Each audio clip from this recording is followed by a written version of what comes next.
high time to be alert, sober-minded. For the devil's roaming around with knowing his time is ticking. That ancient serpent stays prowling around seeking someone to devour. Oh, don't you know this is so by now? He's not wasting his time to deceive as many as possible, as he's going to and fro through the earth, working undercover to make the broad road look enticing, as he tries to tempt to trick any to follow behind him to bring you down. Because the enemy doesn't love you and he never will. He doesn't embody that.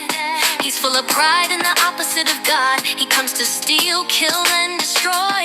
He doesn't care about your betterment, so I pray you don't trust this path that leads to destruction. Instead, trust God, trust God, trust God.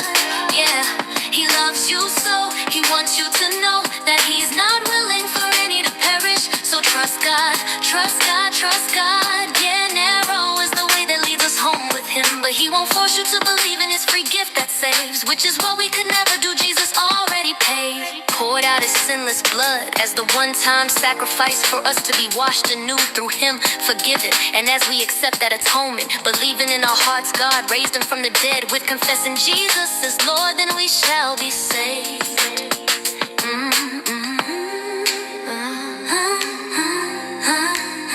Take Him at His word, and when we do, He begins a good work in us that He'll continue. Be on guard for that roaring lion out there, prince of the power of the air, spirit of disobedience on his thieving assignment, on an evil mission causing havoc and commotion on the daily. So much chaos lurking behind him, as he is the author of confusion.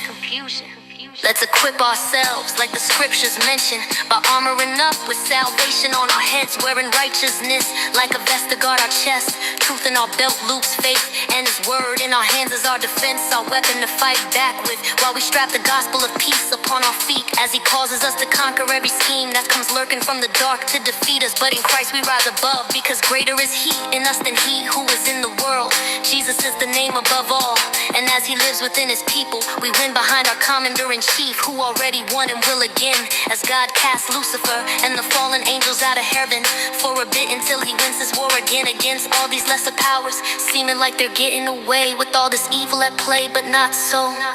God is watching on His throne, even laughing at those thinking they're the ones in control, as He sees all, nothing hidden from the one we must give an account. Evil doesn't win, and it never will. Every knee will bow, each tongue will eventually confess Jesus is Lord.